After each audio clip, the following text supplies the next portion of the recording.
Hi everyone, it's Rhonda here from Nelson Interior Soapery. I thought I'll come to you today to show you how we make our bath bombs using the Bath Bomb Xpress. So stay tuned and have a look, and hopefully we can help you make some beautiful bath bombs. These are the ones that we are going to be making today. So they've turned out really fabulous. They're nice and hard and compacted, which that's what the machine does. So here is the machine, so I'll just show you what it looks like. So this is the little machine we're going to be working with today.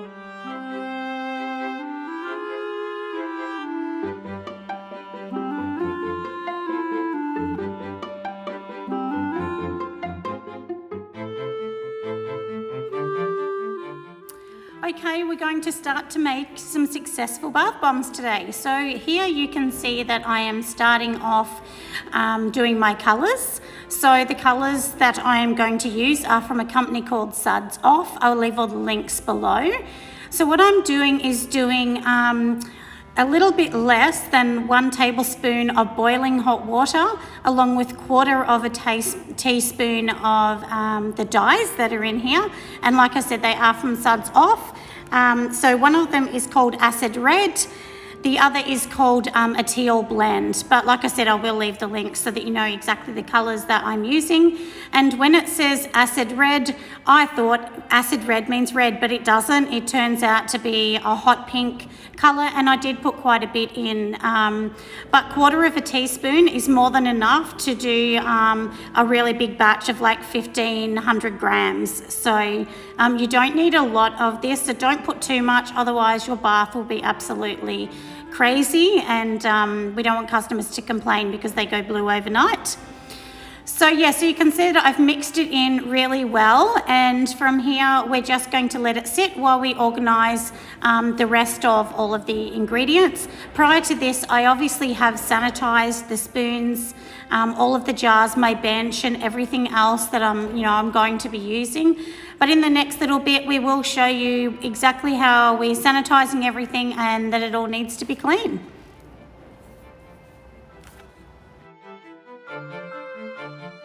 Okay, so I've got all my equipment down here that I need. It has all been sanitised, and now it's sitting clean and neat on the paper towel so that I know exactly what I'm using. Everything does need to be sanitised, right down to even your scales, because if you don't sanitise the scales and you accidentally put something on it like a spoon, well then that is cross-contaminated. So it's really important so that it's clean and ready to go. So now we've got our scales here, and we're going to organise our dry ingredients first. So I tear out my scale. Obviously I'm going to be putting on the silver pot first, and tear out your scale because you don't want the ingredients to also be measuring the weight of your silver bowl. So this silver bowl is going to go directly onto my mixer. So if you're using a mixer, use the bowl for the mixer so you don't have to keep changing bowls. It will definitely make it a lot easier for you. Okay, so we're going to be starting with our bicarbonate soda. So we'll put on our sifter on the top first. You do need to sift everything. That way you'll make sure that everything has no lumps and bumps. If it has the lumps, it can create a little thing on the side of a bath bomb that's actually called a wart. It's called a wart for a reason, because it literally looks like a wart. So on here we're going to be adding 1,000 grams of bicarbonate soda, and then you're just going to use your hands with gloves on to just push it through the sifter and make sure that everything's gone through. Any tiny weeny little bits on top, there might be a few little hard bits like you can see there, just throw them out. You don't need them, and that is not going to interfere with your weight at all. So then we're actually going to put some other ingredients in here. We're going to be putting 30 grams of cream of tartar, which will make the bath bomb harder. We're going to be popping in 10 grams of kaolin clay, and then we will put 10 grams of SLSA. And also we're going to be putting 20 grams of powdered milk. So you can use a goat's milk, or you can also use a full cream milk. I just get mine from the local supermarket, to be honest. This will also create bubbles. So if you don't like SLSA, or you just don't want to put it in, you can remove it and just replace that with more powder, sorry, more milk powder, I had to think then. So we know that it's all done and most of our dry ingredients are there, so we're going to be popping this to the side to do the next step. Okay, so now we're going to be organising our wet ingredients, which are our oils and fragrances and so on. So we're going to just tear out the scale, put on a sanitised jug that we'd already previously sanitised to make it nice and easy. So what we're going to be popping in here, we'll be putting 30 grams of our fragrance. Make sure the fragrance is safe to have in a bath bomb, not all of them are. And then we're going to be putting another 30 grams of polysorbate 80. I use polysorbate 80, not 20, because polysorbate 80 is actually designed to disperse all of the oils within the bath so they don't sit on top of the water and leave a horrible film that people won't like. Also, we're going to be adding in 20 grams of jojoba oil. I use the organic one, which I get from N Essentials in Australia, but I will leave the links once again for that. And last but not least, 30 grams of apricot kernel oil. I use the apricot kernel oil because it's a much lighter oil. If you use a heavier oil or a coconut oil, it actually makes your bath bomb sink. Usually they won't float because the oil's just too heavy. So apricot kernel oil is a light oil. If you don't have that, you can replace it with a lighter oil. Just sort of Google a few different oils that you can use and it might be a little bit of a trial. And then of course we will be spraying a few bits of witch hazel later on, but we won't be doing that now. Now you would have noticed in the first bit I did not add Epsom salts and I did not add citric acid. We're not going to be doing those little bits until a bit later. So in here I have my Epsom salts inside a blender. This is an attachment that came with my stick blender.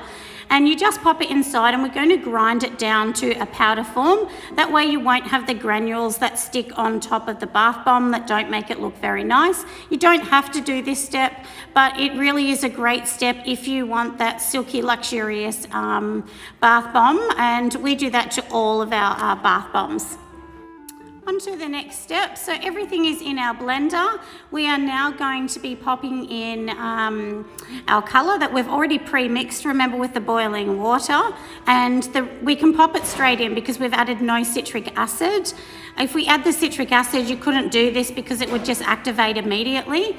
So this will be in this blender or mixer, I should say, for about 2 minutes. And you will notice, because you'll start to notice the change of the colour going from light to green. And you can see now that colour is really starting to pick up. So this is the teal one that we're doing. To be really honest, I think maybe we could have used a weeny tiny bit less oil. It was still fine, but if you want to use a little bit more or less, it will depend on your environment. So we're in Melbourne where it's warm at the moment, so this is fine for us, but if you're in a cooler climate, you would have to use a little bit less oils. So do remember that. And this recipe as well is formulated to work with the Xpress machine, so the hand machine, because if I use this with just pressing by hand in my normal molds, it won't work, it will be too wet. So it is formulated, like I said, especially for this mold, so I'm happy for you to use the recipe. This is my own recipe that I played with and just created, and it works for me. And hopefully it can work for you and we can all make some successful bath bombs. And make sure you message me. I'd love to see some pictures once you go and be really successful with it. And you've just seen the pink, and the pink of course was the acid red that we're mixing. So stop it halfway and just give it a bit of a twirl around with the spatula, making sure that you've moved anything under the bottom, because unfortunately sometimes it won't mix properly. The mixer I'm using is just a cheap $69 one from Kmart, which is our department store. And you don't need a KitchenAid to do this, you really don't. I mean, of course they're amazing machines, but you don't need it. So in here now, we're going to be adding in our 500 grams of citric acid and also our 50 to 70 grams of Epsom salts. You can have less Epsom salts if you want. I usually put 70 grams, but you can put less if you want. So don't be sort of too worried about that. When you add the citric acid, you do need to sieve it once again, you know, put it through your sifter just to make sure you're getting all the granules and all the yucky bits out and making sure it's going to be a smooth and beautiful bath bomb.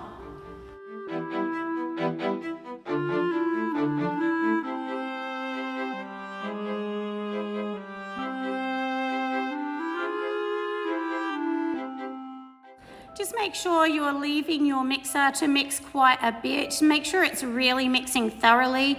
It will just bring all the air and it will dry out the mixture a tiny bit if it's a little bit wet, so that's a really good idea. If you find that you've made it too wet, then what you can do is just leave it for about 5 minutes and then just come back with your hand or mixer and mix it again. And you'll notice here that it is a little bit powdery looking. Don't make it too wet because it actually won't work if you put too much water. I get a lot of people say they've put too much water or too much oil, and honestly the mixture will be way too wet and it won't work. It will stick to the mold, and then you'll be really discouraged, and that's the thing that a lot of people say to me, that it sticks and they get upset. So you can see here, even though we've used the mixer, I'm also mixing it by hand, making sure it's all in. I've given 2 to 3 sprays of witch hazel. And you can see how I held it in my hand. It did hold really well, so we know that's fine. And then we'll go on to the next one. We'll go on to the green colour and do exactly the same. So I'll let you watch and I'll come back in a moment.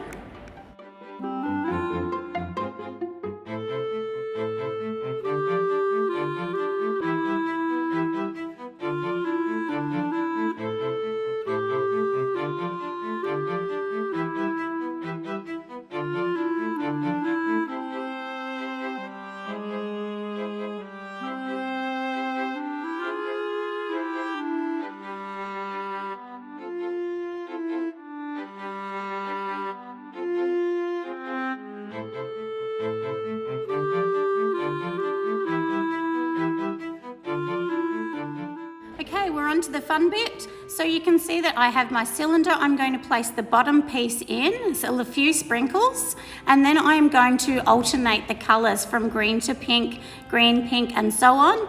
If you find that your colours are getting a bit muddled and they're a bright colour, what you can actually do is use a spoon. So the spoon will actually stop it being muddled too much. I only give it one press on here, and if you can see that gap, that tiny little 1 centimetre gap is what is going to make our satin ring around the outside, which is what most people are looking for. So if you don't pile a little bit high when you're actually putting the mixture in, if it's totally flat, it will actually not give you the satin rings. So you can see how this comes out beautiful. It's come out nice and neat. It hasn't stuck at all to the mold. And then we're going to be putting it into these little silicone molds. These are new for me, these silicone molds. I was using a different one, but after doing the first one, I've decided that I actually put some plastic wrap over them, and I used my heat shrink machine to shrink the wrap over the top, and that way the bath bomb will literally just float over the top, and it won't get stuck or it won't change too much, so which is a good thing. So you can see here that I'm just popping it in, and you can see once again that little bit of colour in the middle has created a satin ring, which is really lovely. And yep, so we'll keep going right to the end until we use all of the mixture. If it gets stuck on the bottom, use a little paintbrush and just wipe it out. And then you can start again, or a bit of paper towel, but by wiping it out, it gets any crumbs so that you're not muddling your colours too much.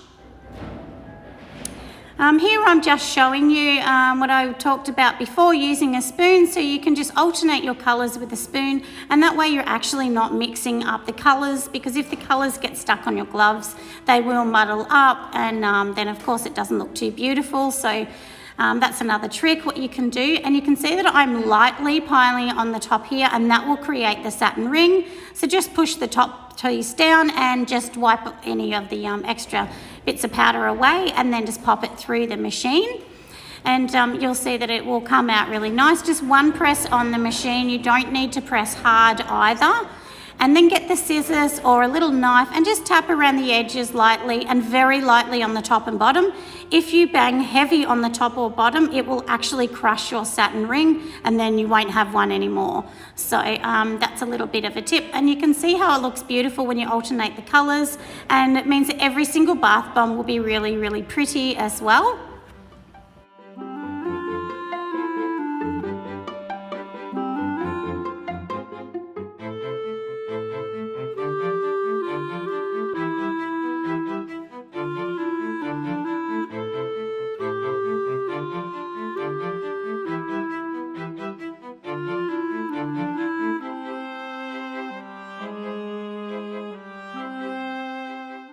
A little tip, if I can give you a tip to help you along, if you feel that your mixture is getting a little bit dry, you can give it 1 to 2 sprays of witch hazel, but no more than that because it will get too wet, but you shouldn't need it.